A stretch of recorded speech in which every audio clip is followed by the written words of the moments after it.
La mort de témoin peut être la fin d'une vie, mais certes pas la fin du témoin.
Acte 9 raconte l'histoire d'une disciple qui a été très aimée, Tabitha ou Dorcas.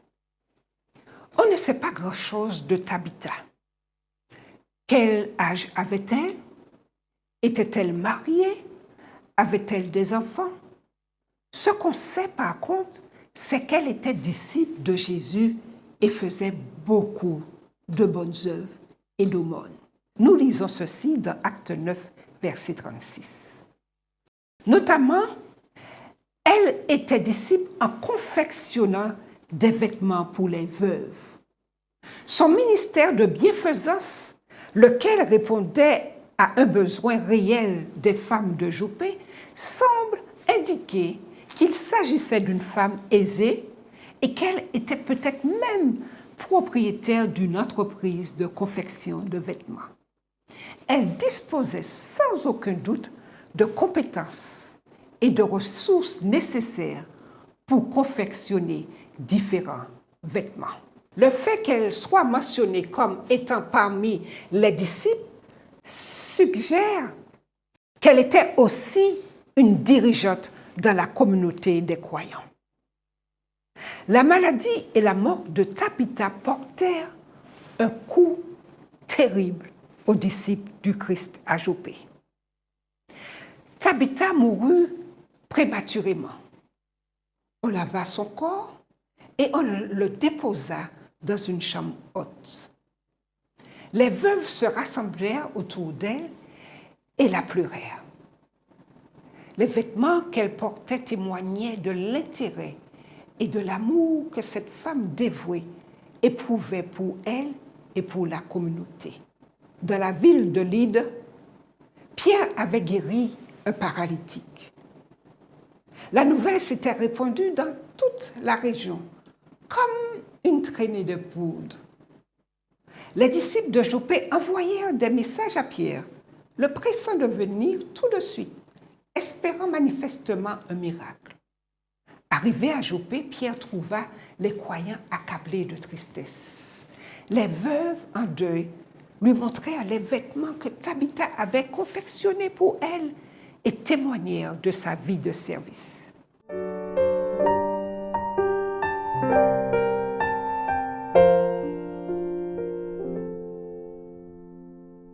Ému, Pierre fit sortir tout le monde de la pièce. Il pria ardemment le Seigneur de ressusciter Tabitha des morts. Avec foi, il se tourna vers elle et s'écria « Tabitha, lève-toi !» Et Dieu lui redonna la vie. Amen. Pierre lui tendit la main et elle se leva. Imaginez la joie et l'enthousiasme lorsqu'il la présenta vivante aux croyants. À la suite de sa résurrection, beaucoup de gens à Joppé crurent au Seigneur. La résurrection de Tabitha transforma sa mort, une chose terrible et douloureuse, en triomphe.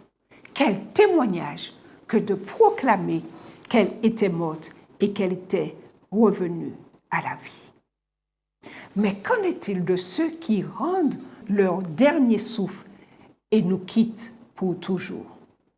N'y a-t-il pas eu d'innombrables hommes et femmes et enfants qui, bien que servant Dieu fidèlement, sont morts dans la fleur de l'âge?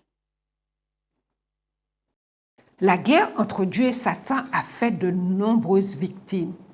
Que la mort soit survenue tôt dans la vie ou au bout de nombreuses années, telle est la nature de la guerre. La mort et la résurrection de Jésus nous donnent l'espoir d'une vie au-delà de la tombe.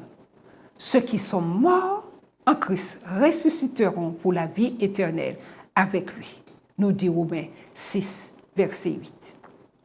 Mais nos corps mortels ne seront pas encore immunisés contre la maladie et la mort. Comment faire face à la réalité permanente de l'agonie et de la mort? J'ai trouvé un grand réconfort dans le fait de savoir que la mort d'un croyant fidèle est elle-même une sorte de témoignage. La mort de témoin peut être la fin d'une vie, mais certes pas la fin du témoin. Que la résurrection ait lieu peu après la mort, comme dans le cas de Tabitha, ou qu'elle soit retardée jusqu'au retour de Jésus, ceux qui restent peuvent continuer à proclamer le message de vérité, d'espérance et d'amour de Dieu. Poursuivons donc l'héritage de ceux qui ont utilisé leurs talents et leurs ressources pour bénir leur communauté. Et rendons toujours gloire à celui qui nous soutient et est à nos côtés dans la douleur et le deuil. À celui aussi qui un jour essuiera toute larme de nos yeux.